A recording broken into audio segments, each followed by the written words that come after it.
Hello, good morning. Good morning, sir. Good morning, sir. Good morning po. Morning. Ayo.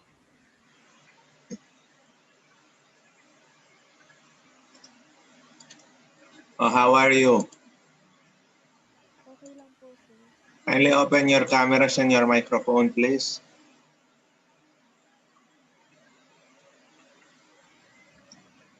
Wait, sir. Kamusta? Okay naman po. Let's wait for the others now. Although we did not start on time, my sincere apologies. Ano ba to? My father is scheduled. Ang tatay ko is scheduled to be checked up today. The problem, ang kanyang concern has something to do with the bones sa mga buto. And isa pa sa mga pinakamaselan, yung spine bone niya, yung kanyang vertebra. Kung napag-aralan naman ninyo sa inyong biology, kapag ka iyon, what happens, no? Kapag ka nagkaroon ng damage sa spine bone o kaya sa spinal cord, since yun na nagpo-connect sa lahat ng nerves, pwede ma-paralyze ang buong katawan ng tao. Kaya nga, since ganun kaselan yun, no? Ina-advise na wag iwasan yung sobrang movement niya. Kung pwede, bed rest lang siya. Kaya nga, ni makalakad, nahirapan siya because of his back pain. Kanya kanina, kahit sinakay siya sa sasakyan, naka-wheelchair siya. That is the reason. I did not expect. While kanina pa ako naka-ready, of course, hindi rin naman ako makapagklase dito. I cannot conduct online session kasi nasa living room ako, nasa may sala ako. Hindi ko rin naman sila mapatahimik. Plus also, I need to attend. Natatay ko yun eh. I need to attend first my Saya nakiusap ako to move this session from 8 o'clock to 8:30. I did not anticipate that. Hindi ko naman kasi alam na ma-relate sila. Ang kanilang appointment sa doctor is 8:30. So I'm expecting before 8, no, naka-ano na sila. Kaya lang, due to his back pain, kailangan pa niyang i-rest ng konti para lang makatayo siya. So that is the reason, no? I beg your indulgence and consideration on this matter, na. And also, kung di na rin kalabisan sa inyo, na. In your prayers, na, kindly include us, no? More than financial, your prayers can move mountains. So, kamusta na? Uy, kamusta na? Why don't you on your microphone and your web? Po, sir. Okay lang po. Okay lang, sir. Kumukulat nyo parang microphone yung pong webcam nyo. I'll be honest with you. At this moment, I'll just be direct and frank, no? And actually, while I'm trying to be calm, no, but I do not have the tolerance and the patience as of the moment. I just bear with me, no. Kayo naman ang mag-consider sa akin, no? Yan, minsan-minsan lang naman. I'll be direct na for this lesson. Una, discuss ko your final requirement for the quarter. Na, brutally honest, no? Tentatively nako-compute ko ng grades niyo, matataas, especially in general for the girls.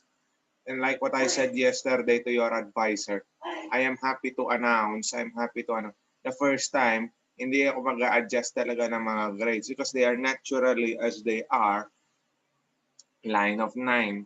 Sa mga boys, okay din. Except, you know naman, some of your classmates sa mga boys, yung mga hindi nag-a-attend, yung mga hindi nagsasubmit, talaga silang at risk. Sila nang bumagsak. But the rest, line of 9. No? So, congratulations on that. Now, your final requirement for the quarter is a portfolio, an electronic portfolio. If you did submit your requirements, no, it's just easy. Ang makakapagtagal lang dito ay yung pag-apply ng inyong note-taking skills, summary ng ano. But nonetheless, to be honest, we have only 3 lessons for the quarter. And I think that is not too much on your part. So after this, if I will be able to finish the lesson for today, next meeting, depende still, no, baka kung talagang honest to goodness na, if hindi pa rin matatapos itong problem ko na with my father and there is an emergency, I might, no, cancel the session and give the session just to do your portfolio. However, if not, alam niyo ako, kahit week 3 tapos na yung mga lessons, I'm trying to inject, dadagdag ako ng additional lesson kasi ayoko malugi kayo, nakakahiya naman, no? While other teachers, brutally honest at Santo Domingo, walang last, walang hindi nagtuturo, hindi nagko-conduct ng online session. Week 3 lang, kung tutusin, kung gagayahin ko sila, tapos na tayo. Enrichment lessons lang ang mga to. Better to learn more rather than wasting time. First, I'll discuss the guidelines for your portfolio. I think it was Raisa who messaged me last night. Tama ba, Rai? Raisa? Ha? Sira ba yung microphone mo? Raisa?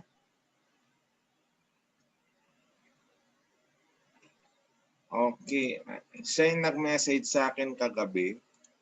Paano ba yung portfolio? So, and then also credits, special thanks to Mads, siya yung nakaunang nakaintindi. Nagbigay na sample. Mads, with your permission, no, I will use the sample na ginawa mo so that I can show it to your classmates. Let me do some screen sharing for a while. Ay, hindi pa naka-open yung file.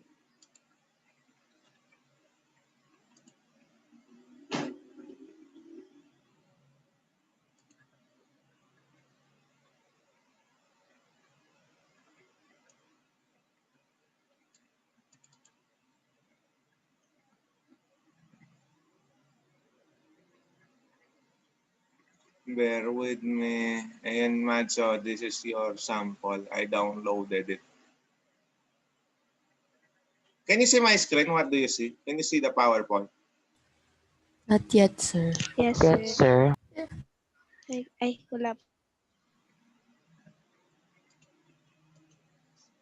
Dali lang. I-adjust ko ulit.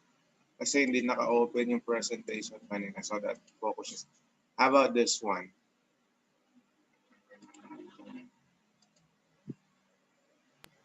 Yan. Can you see what can you see in your screen so that we will be able to check? Guidelines for Guidelines for a e-portfolio in English Alright. Notebooks. Yes, we are on the same page. Your electronic portfolio is your final requirement for the quarter. This is just easy. No? It's nothing more. A portfolio is just a showcase. It's not just a mere compilation. Ang alam nyo kasi yung portfolio, ay yung tawag dito. Yung compilation, it's like a folder or a clear book. All of your outputs are there. Yes, that is true. Andun lahat ng ginawa mo, andun lahat ng accomplishments mo. But more than that, what's the purpose? Bakit pinapa-comply? Ang portfolio is a strong evidence, no? Matibay na ebidensya ng overall, pangkalahatan, in general, historical, mahabang panahon. Anong naging journey mo? Anong naging learning progress mo from start to end? So makikita dyan, paano ka nag-progress, umunlad ka ba, consistently mataas bang score mo or consistently bagsaker ka. Sorry for the word. While the outputs are there, ang pinaka-heart, the core, the soul, the heart and the soul of the portfolio is the reflection. Actually, kaya lang naman ginagawa na portfolio for you to reflect, malawakang reflection. Ang outputs ninyo, ang naging performance niyo is the basis, ang batayan for your reflection. Your reflection focuses, why did you perform that way? What did you do? How can you improve your performance? Hopefully, sa kaka-reflect ninyo, sana, nagpaplano din kayo paano nyo tataasan yung inyong performance for the next lesson so that kung pa-scale up, upward slope, pataas, increasing, progressing yung inyong performance. That is the portfolio. Yan ang pinaka-purpose niya. Kaya kayo nagko-compile. These are the contents and the dimensions. Of course, may lesson title. We have only 3 lessons. Yan ang bawat section pages. So, lesson 1 and then yung content, then next lesson 2.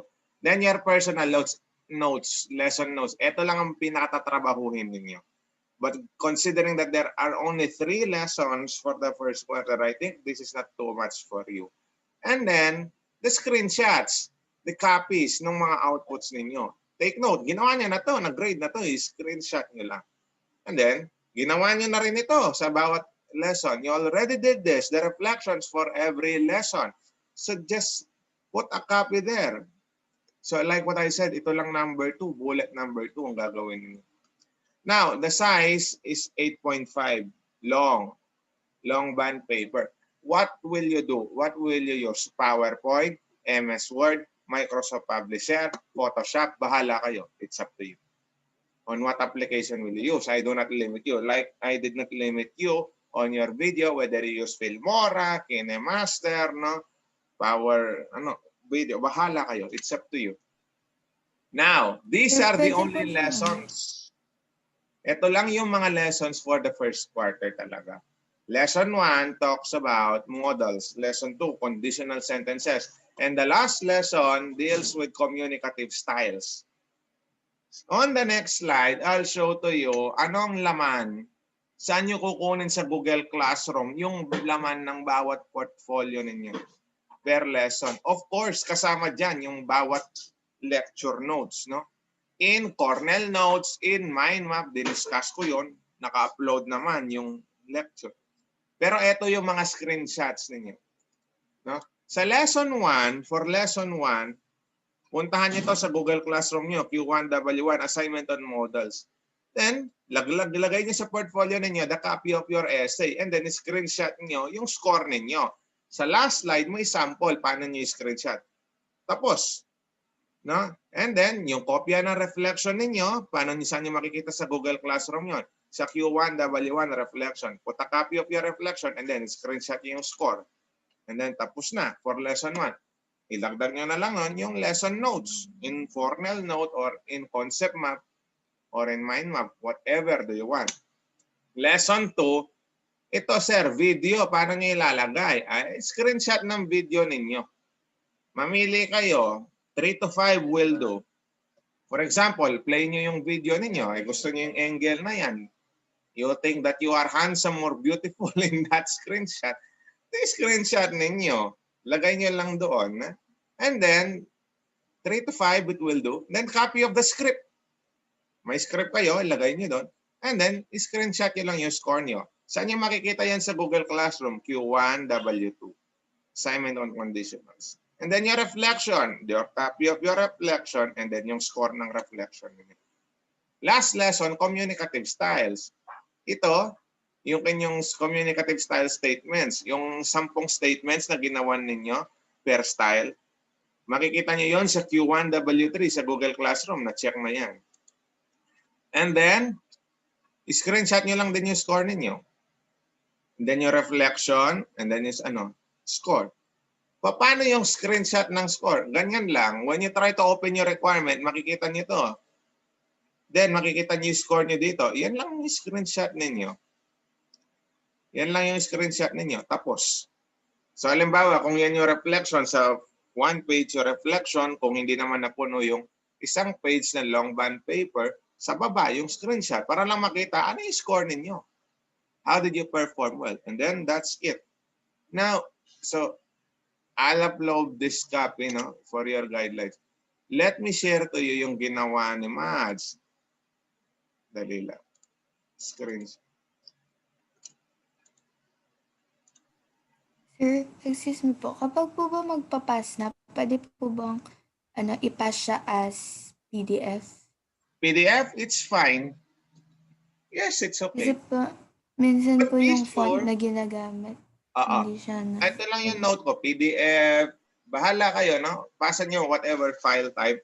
Pero kung ano ba, hindi familiar yung file type, may special software kayong ginamit, tatanungin to kayo ano software yon para ma-download po ma-open.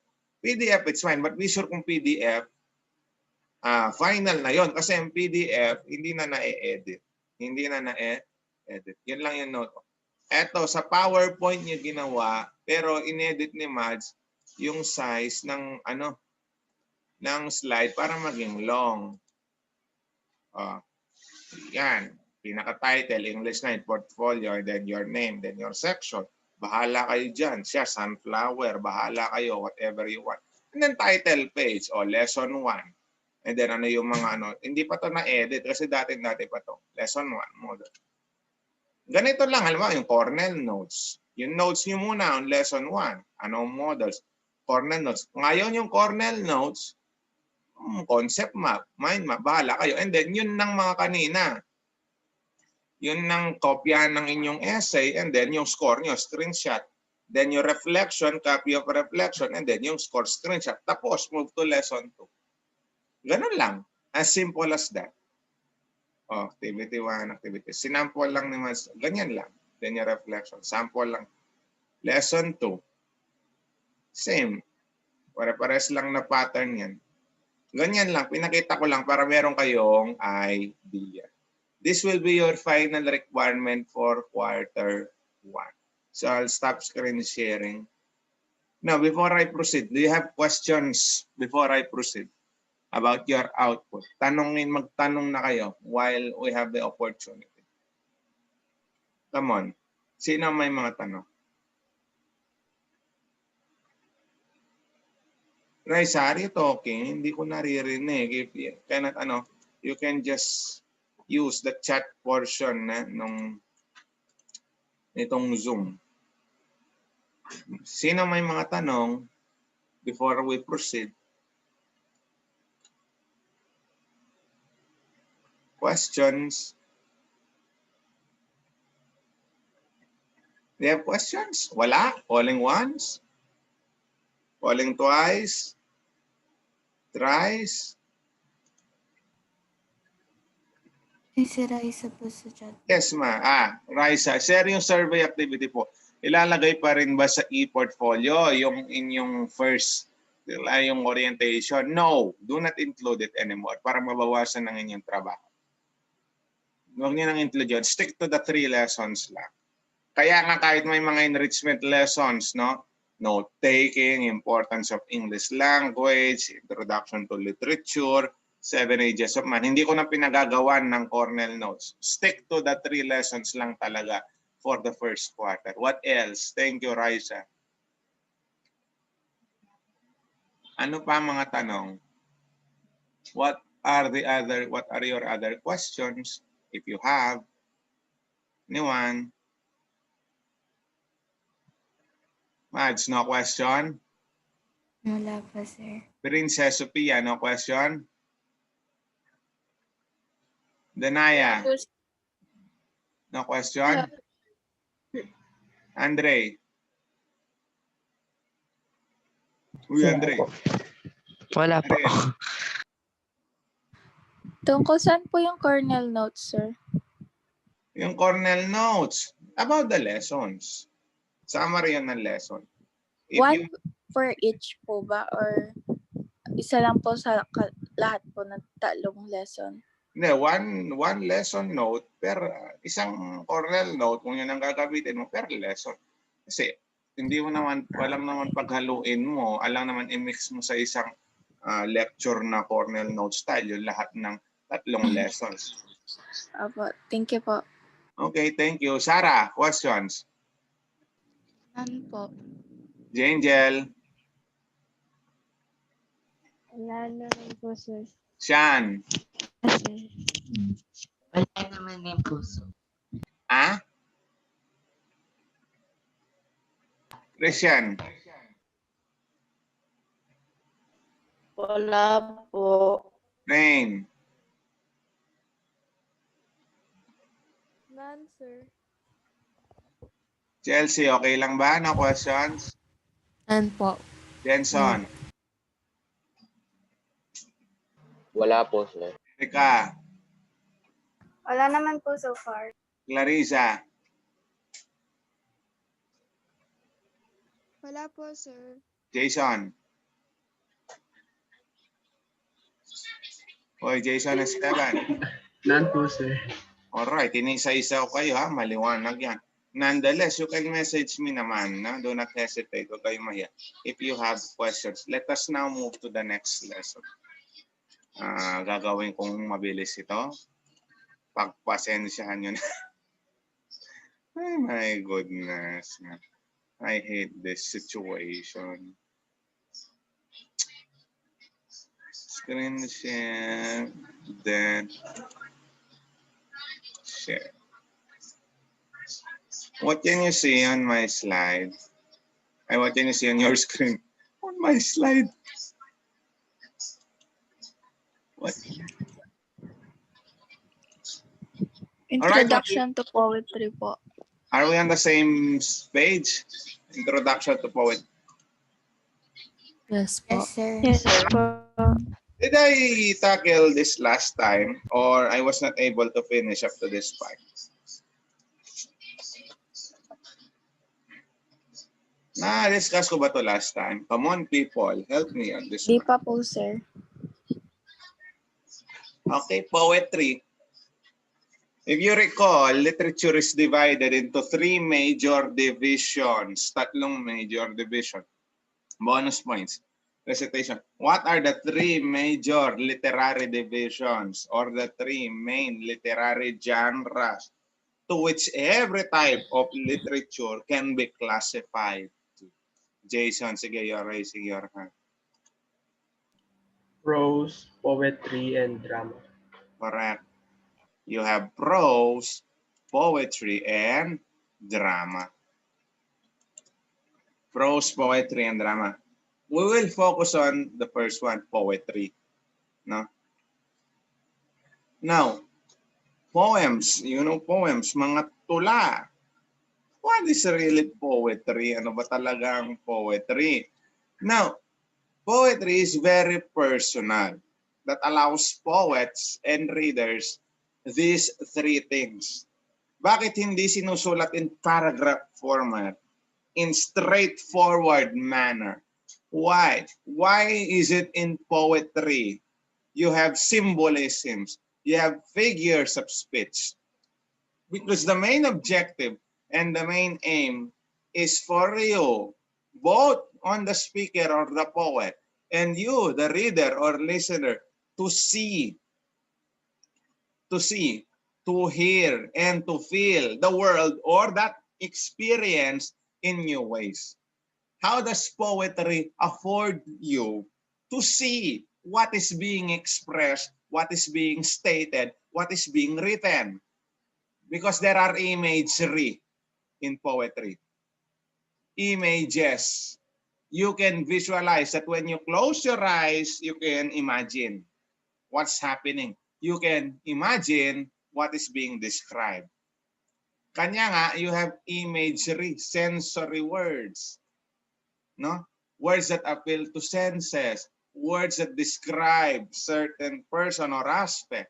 Another thing, it allows you to hear. You have sound words. Onomatopoeia is the technical or the fancy term. Kanya nga, like oink, oink, boom, boom. Those are sound words. It allows you to hear. And then finally, bakit ba, no? nakakaantig ng damdamin, to put it in Filipino, because poetry, the words are charged, full of emotions so that you can feel. No? You can feel emotions. So ang poetry, a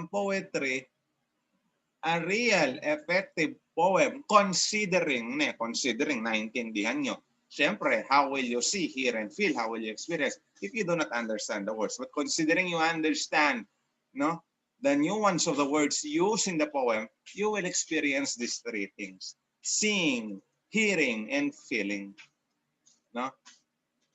Take, for instance, ang pinakamalapit sa karanasan ninyo without being archaic, ancient, no, old-fashioned, are songs.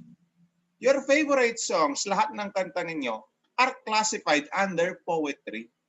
Nilapatan nga lang ng himig, tune, music, ng musika, yeah, you have lyric poetry. Songs. Bakit tayo napapakanta? Bakit mo nararamdaman? Bakit tayo nakaka-relate? That's the nature of poetry. Pansinin ninyo, may chorus. A chorus is a stanza na inuulit. And stanza is the basic format on how you write poetry. Clear? Is that clear? Maliwanag ba? Yes, Yes, sir. Sir. Maliwanag yan. Kung may time na lang ako, pasusulatin ko yun ng tula. Nonetheless, no? So, how do you experience a poem? Images and emotions. You have mental pictures. Kanya nga gumagamit ng figures of speech. Simile, metaphor, etc. No? You're bright as a star. Aba, imaginein mo. Anong ibig sabihin? Nagniningning siya. Gaano siya kaganda, no? Gaano siya kataas, no? Imaginein mo, bakit siya hinalin tulad sa isang bituin? Rhythm, sounds, kanya may rhythm, may beat, may meter, may sukat. Kaya nagra-rhyme. That is for old poetry, ha? Pero not all poems rhyme. Nakakala ninyo, hindi na nagra-rhyme, hindi na tulayan. No, at hindi na akala ninyo, hindi pare-parehas yung haba, the length of the line in a stanza, hindi na tula. No, you have modern day poetry known as free verse poetry. Actually nga, meron nga machine eh. Type mo lang yung topic, minsan pati choice of words mo, kukumpletuhin na eh. Oo. And then rhyme, the repetition of sounds. But this is classical poetry. One of the poems, kung face to face, and I do not know, they did not include it, but you will study Seven Ages of Man by William Shakespeare. Now, if you try to take a look at the book, ang theme for this book is about doing, knowing, and fulfilling your roles. Your roles, mga katungkulan mo, your duties and responsibilities. However, in reality, before you can do your roles, you need to understand what stage are you in your life. Because a person undergoes several life stages, and changes in life stage, changes in its stage, would mean change in roles. Pag nagbago na sa ang stage ka na sa buhay, nagbabago na ang mga katungkulan mo, ang mga roles mo. For instance, the duties and responsibilities expected for a preschooler is different in your stage right now or of a high schooler. Moreover, it will be different if you're already an adult. No? Nag-iiba. And Shakespeare, in his famous poem, outlined 7 stages. Now, this is just in poetry, but this is not in psychology. Let's get to know William Shakespeare. Anyone kindly read? Kindly read the description about William Shakespeare. Would like to read? Just use the raise hand function of the... Karel, go. William Shakespeare. William Shakespeare was an English poet and playwright, widely regarded as the greatest writer in the English language and the world's preeminent dramatist. He is often called England's national poet and the Bard of Avon. He wrote 154 sonnets, 2 long narrative poems, and 3 dozen plays. Yan. Do not leave English American Literature, grade 9, when someone will ask you, name one famous poet, writer in English American Lit. Of course, the first name that will be dropped on the table is William Shakespeare. Pinakadakila, pinakakilala, pinaka-famous. Eh bakit naman? Oh my goodness. Look at his contribution. 10 minutes after that will you enter using the same code. Ha? Look at his contribution. My goodness, no? Bard of Avon. Bard means the great storyteller, the great writer. Bakit? 154 sonnets. My goodness. Tulong narrative poems. And then, 3 dozen lang naman. So, 12 times 3, ay na mag-compute. 24, 36. 36 plays. Hamlet, Macbeth, and of course, sayang, you will not experience Romeo and Juliet, King Lear. Oh my God. These are the plays of William Shakespeare. One of them is As You Like It, 7 Ages of Man. Now, this one, itong to lang ito, is not actually a separate poem. Galing ito doon sa comedy, a play, ng title As You Like It. And then part of the script nung play na yon, As You Like It, where one character delivered, tumula siya. And the title of the poem is 7 Ages of Man. In As You Like It, Jax, a cynic. When we say cynic, a man who doubts the goodness and kindness of human beings. Doubtful, yung hindi agad naniniwala, parating nagdududa. Doubts is pagdududa. The character is trying to question, are human persons really good, kind? You will discover if the character has a pessimistic or a negative attitude or an optimistic, a positive attitude. Yan. Let's proceed. Did you read the poem kanina? Be honest. Nabasa niyo ba during the 30 minutes? Pinakinggan po. Ha? Hindi niyo nabasa? Pinakinggan po. Oh, since the time of Zoom is already running out, I'll stop this meeting para hindi tayo maputol at the middle of the discussion and then enter again, ha? I'll stop this and then Yes, enter. sir. Sige.